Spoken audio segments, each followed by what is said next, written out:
Hello， 大家好，我是阿星。阿星现在在重庆的奉节。奉节这座城市啊，现在来讲，其实它是一个移民城市。那从哪儿移过来呢？从水底移过来。这怎么说呢？就是因为随着三峡大坝的竣工，三峡水库蓄水上涨了100多米啊。老的县城呢，其实现在在江底啊，这些人就移到了高处。可以这么说，奉节人在20多年前，那每一个人的人生啊，都翻天覆地的变化。因为有的人移到了高处，还有这些人呢去到全国各地啊，有湖南、湖北的，还有广东的啊，还有福建的啊，等等等等甚至还有人到了上海崇明岛啊，还有杭州的萧山。现在能看见的这些房子啊，只有20多年的历史。这个城市你现在看来啊，还是挺漂亮的，典型的山城，错落有致，就是这个路有点窄。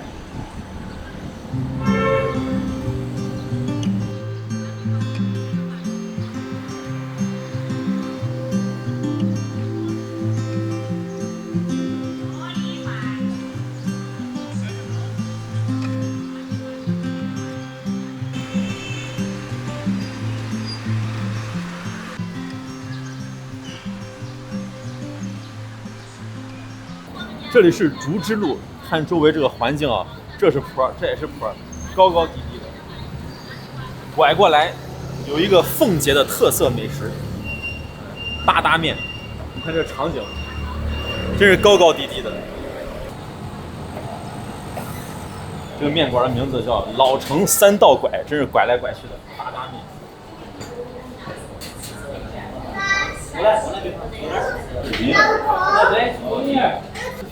给我来一个那个传统的大面，大份9块。要不要辣椒？要。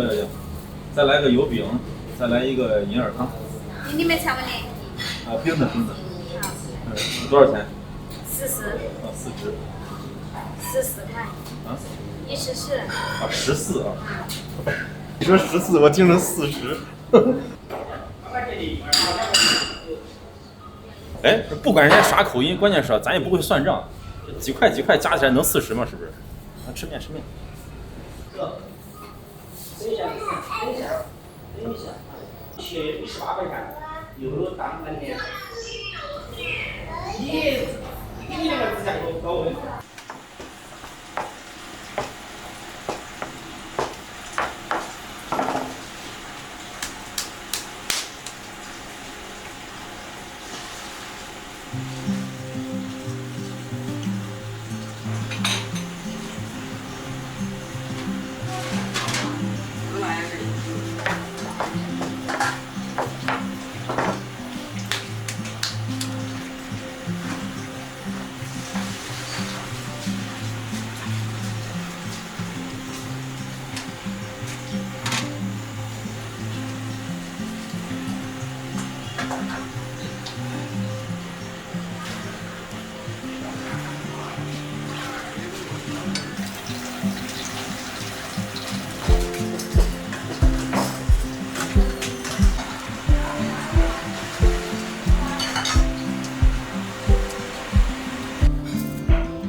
来尝尝这个大面，一个组合，配油饼，配了一个冰镇的银耳汤。这样一碗面，没有红油、没有辣椒的面出现在重庆，太奇怪了啊！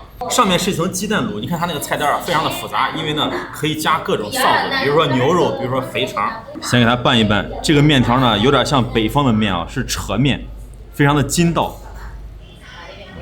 为啥上面没有红油啊？就是因为人家在底下呢，看。这样一拌，才像重庆的美食。调料全部在底下，有榨菜，有辣椒，这就是一碗素面。这么一拌，有点像打卤面。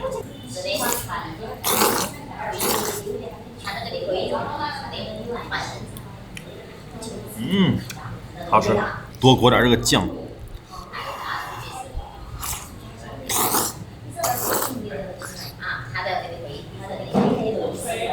哇，果然不错，非常对我的口味。这感觉啊，就像是老陕的面。因为它非常的筋道，是扯出来的。这卤汁啊，太棒了！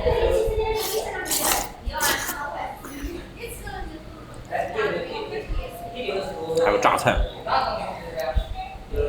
这个面为啥有点像北方的面条呢？就是因为啊，它其实就是源自于北方。这怎么说呢？就是在以前的时候，有一个北方的人来到他们这儿，然后卖这个面条。为啥这个面叫哒哒面呢？有2种解释啊。你看他卖的时候怎么卖啊？在那以前的时候啊，挑个担子，前边呢是一个炉子，那上面一个锅煮面条，后面呢就是一个调料台，他颠个担子在这颠，所以呢叫担担面啊，就跟这个四川的担担面一样。谐音过来就是哒哒面，这是一个说法。还有一个说法呢，就是这个面制作的时候，刚才我在后厨看到这个大姐在这扯面，也确实是这个样子，就在这案板上哒哒哒哒哒哒，就发出这个声音啊，所以叫哒哒面。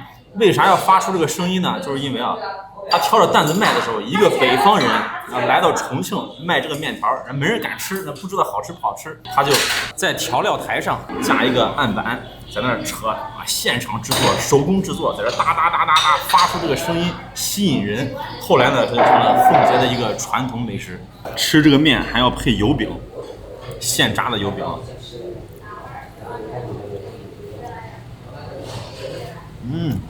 哇，好吃！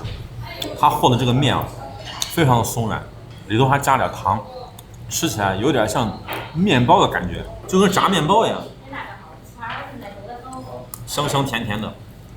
还有一种吃法，就是泡在里面。好家伙，这是碳水配碳水。哇，我感觉这个油饼啊，蘸上这个卤汁，比面条还好吃。你就看这碳水配碳水，是不是北方？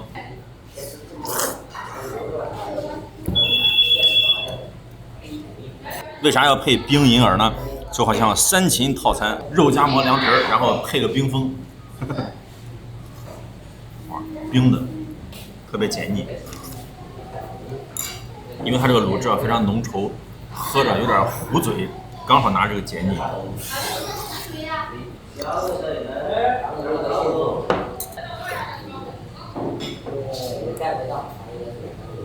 哎呀，我都没见过长这么大的，没见过这么大的10块钱，挂墙上。为啥这要挂这么大10块钱呢？就是因为这就是奎门，就在奉节啊。一会儿阿星去看一看。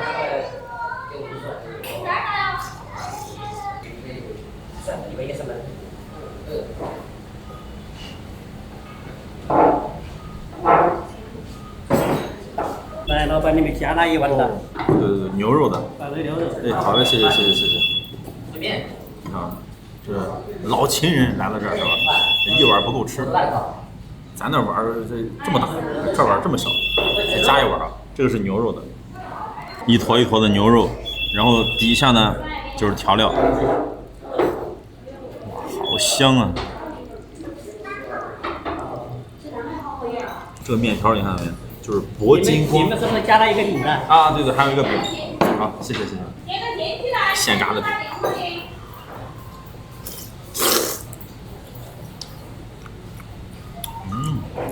非常筋道。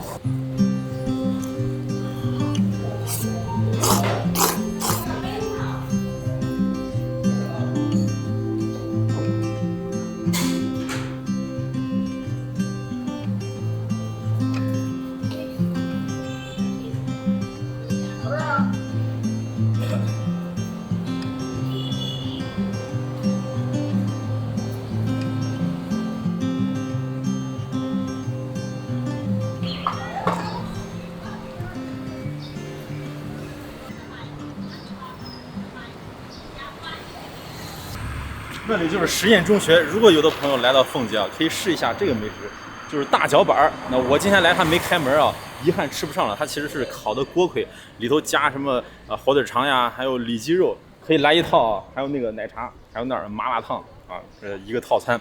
今天啊，咱就不吃了，一没开门，二，哎呀，这2碗面啊太撑了。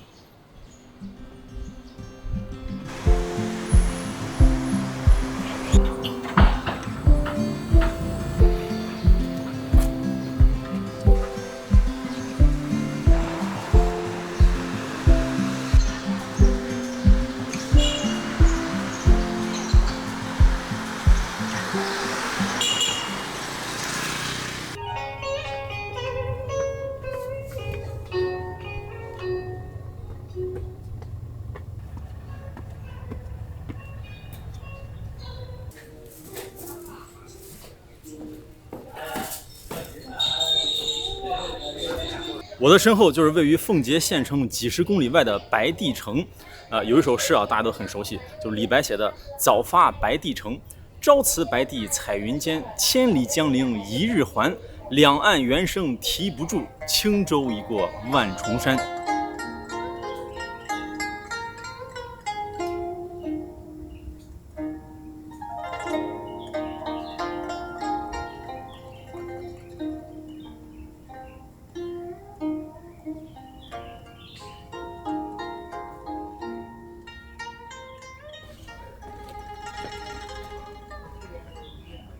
白帝城这个名字是怎么来的呢？你看我身边啊一条白龙，因为这个地方以前它是属于公孙述的地盘。这公孙述呢有一回做梦，就梦见一条白龙，就跟他说：“哎，你可以称王，你可以称帝。”后来呢，他就在这儿把自己称作白帝啊，这就叫白帝城。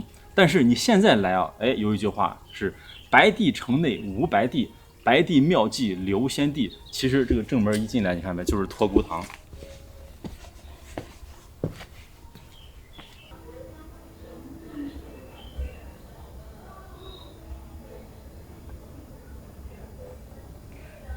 这一幕呢，就是刘备托孤，上面就是刘备病得快不行了，这地上跪着的就是他的两个儿子，老二、老三。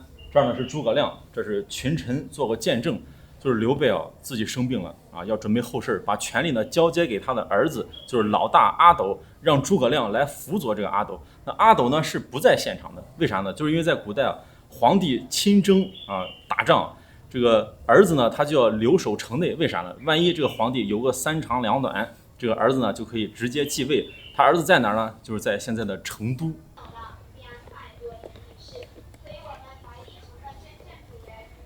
哎，现在到了阿星讲古环节，咱来讲一讲这个刘备为啥托孤，就是因为关羽大意失荆州，败走麦城。这个麦城呢，就是阿星之前去的当阳啊，就在当阳那儿，然后被孙权所杀，斩去了首级。哎呀，这刘备啊，就内心非常难过，那一定要给兄弟报仇，就亲率10万大军顺江东下，攻打东吴。这个战役呢，叫夷陵之战。其实啊，他走的时候，这诸葛亮包括群臣啊，都是不同意的，就说：“哎呀，你太冲动了。”结果果不其然，被火烧连营啊700里，后来就输了之后回来急火攻心，一下就病了。病了之后，这才有托孤啊这个事情发生。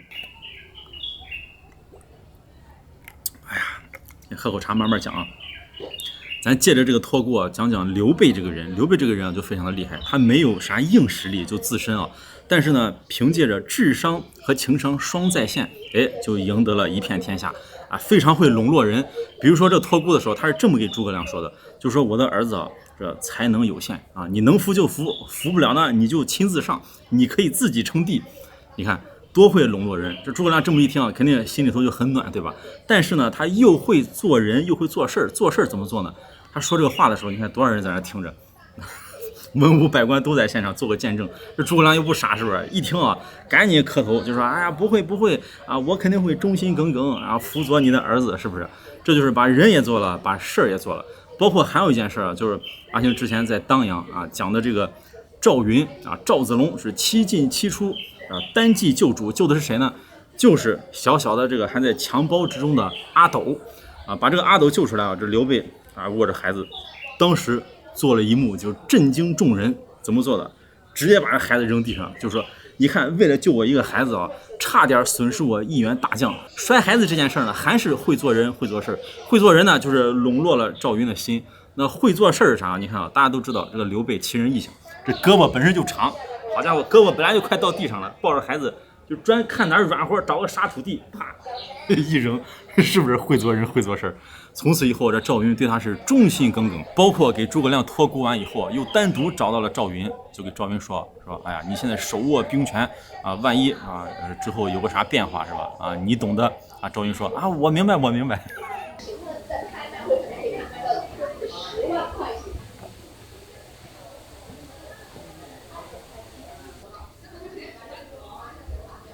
白帝城这里啊，也被称作诗城，为啥呢？就是因为很多大诗人啊来这儿写过诗，描绘了这里的美景。比如说李白、杜甫、白居易啊，还有这位就是刘禹锡，竹枝词，杨柳青青江水平，闻郎江上唱歌声，东边日出西边雨，道是无晴却有情。好诗好诗。你看啊，这么多这诗人来这儿都写诗，那阿星来一趟也不能白来是吧？咱看看美景也抒发一下啊。哎，有了啊，灵感就来了。白帝城内也不白啊，一张门票进门来，这文化风景都不错。以后啊还来。我估计刘禹锡听完我写的这首诗啊，肯定会说啊，我是诗号，那恁一定是诗仙。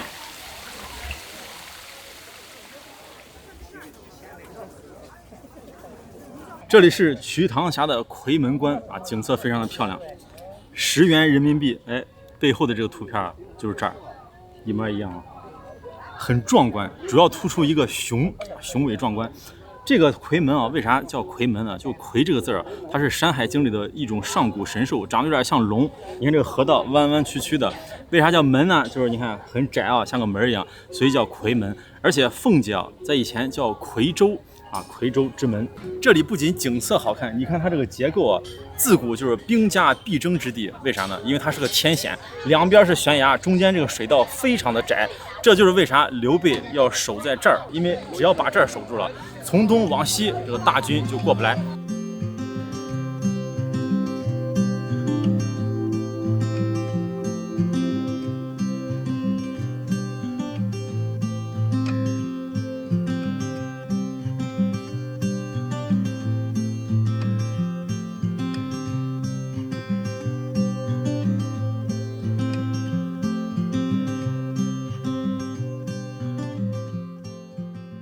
三峡之旅从宜昌一路过来呢，有一个美食啊，走到哪儿都有，就是辣蹄子火锅啊，此辣非彼辣，这是腊肉的辣，辣蹄子。来到奉节再不吃，我想就要出三峡了，一定要尝一尝。而且呢，奉节的这个腊肉是特别的出名。来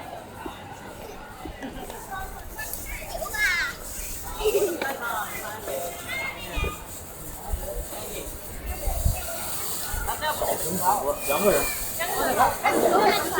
啊，1斤排骨，1斤那个猪脚是一个跟火锅，猪脚，猪脚排骨给你混着搞小锅嘛，火锅搞个小锅。啥叫辣蹄子？这就叫辣蹄子，这么长，烟熏的辣猪脚，这就切成一块一块的。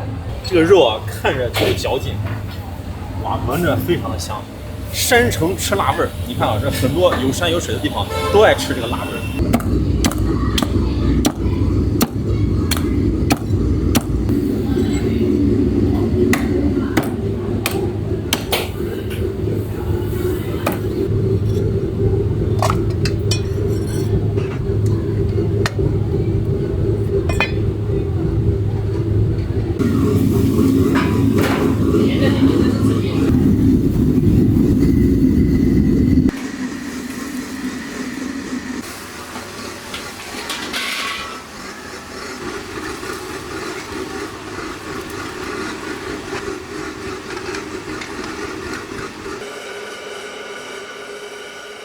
它这些辣味做的非常的简单，就拿水一焯，去点这盐味啊，还有这种熏的这种味道，然后直接丢在这个高压锅里头一压10几分钟。咱先尝尝这小菜啊，这小菜看着太棒了。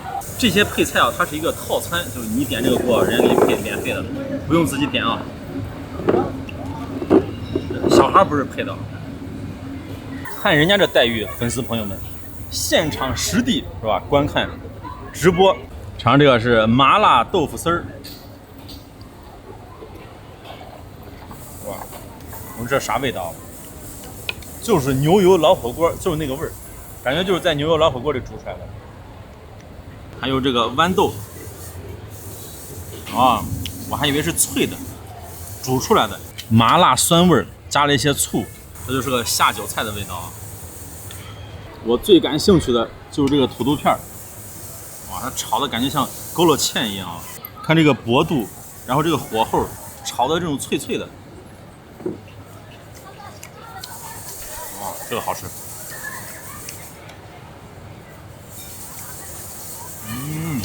这咋炒的？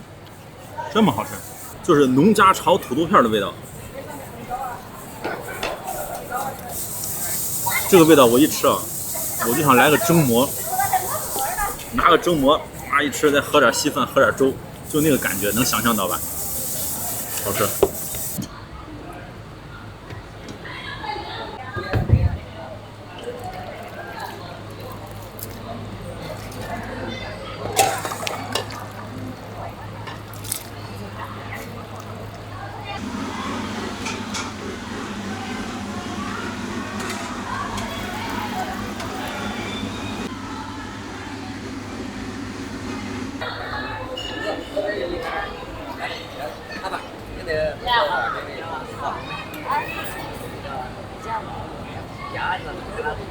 好，锅就上了，哇，这是大块大块的辣蹄子，这还有辣排骨，这是2拼，辣排骨、辣蹄子啊，风干的土豆片儿，风干的萝卜，还有一些葱，底下还有豆芽，还有鲜土豆，哇，肉非常的多。这样的辣味火锅我还是第一次吃，而且我也是第一次在重庆这个地方就吃不辣的火锅。你看，这个汤都能喝。在重庆吃火锅啊，看见里头没有红油，还有点不太习惯。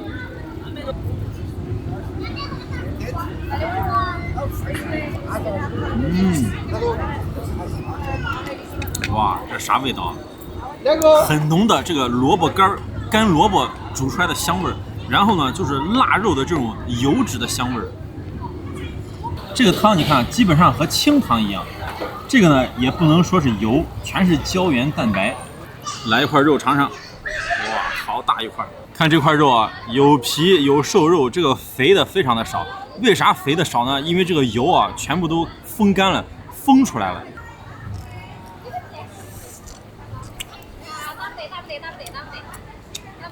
哇，你可能想的这个特别咸啊，其实没啥咸味儿，淡淡的。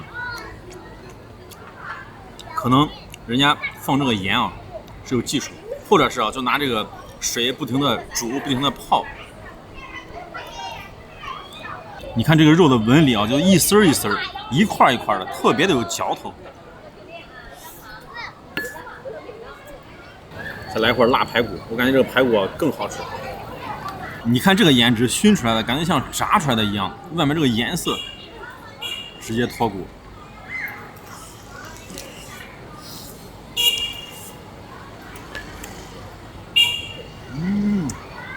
哇，好香的这种烟熏味儿。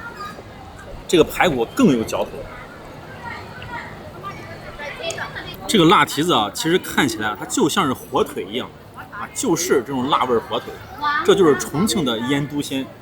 这个菜让我百思不得其解的是啊，来到重庆吃的还不是辣，而且呢还没有蘸水，就直接这么吃。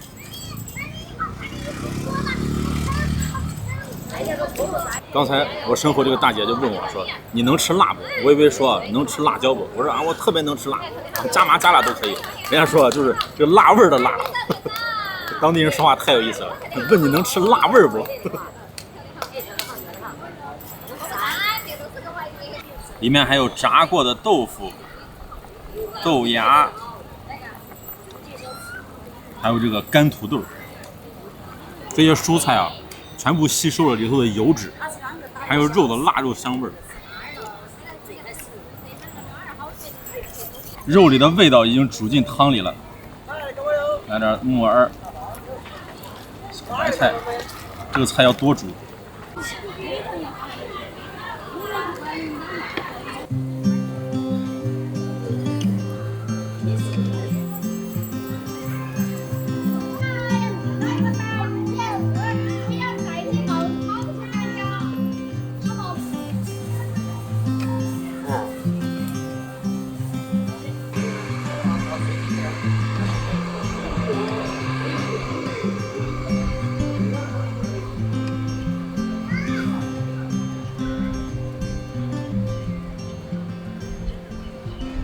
这个小小的十字路口全是卖水果的。那奉节的水果特产有脐橙，还有一个呢就是李子。你看对面是这个非常漂亮，大大的，这也是李子，怎么卖的？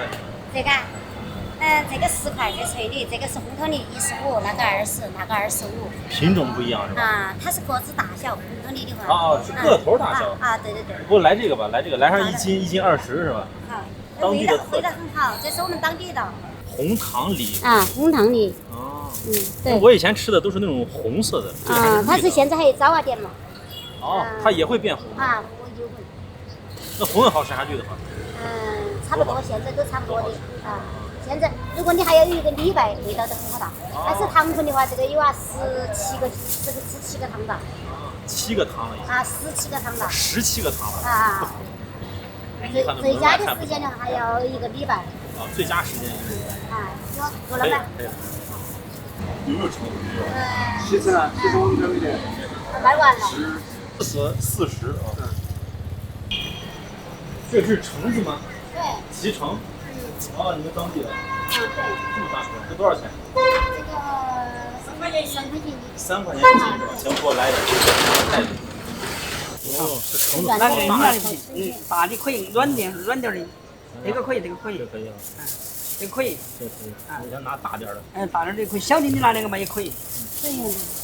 软点的，那硬的不行哈。这一样的。这一样的。再来一个，再来一个。现在过季了，现在我卖李子。有点过季了是吧？卖红糖的了。15块钱。好嘞。这个脐橙的品种呢叫轮碗，这名字挺好听啊，是晚熟的，虽然有点过季了，但我看着还不错。我们是2个小的，来。哦，这小的是啥？小的这个也好吃。好，小的送我点。好了，谢谢，走了啊。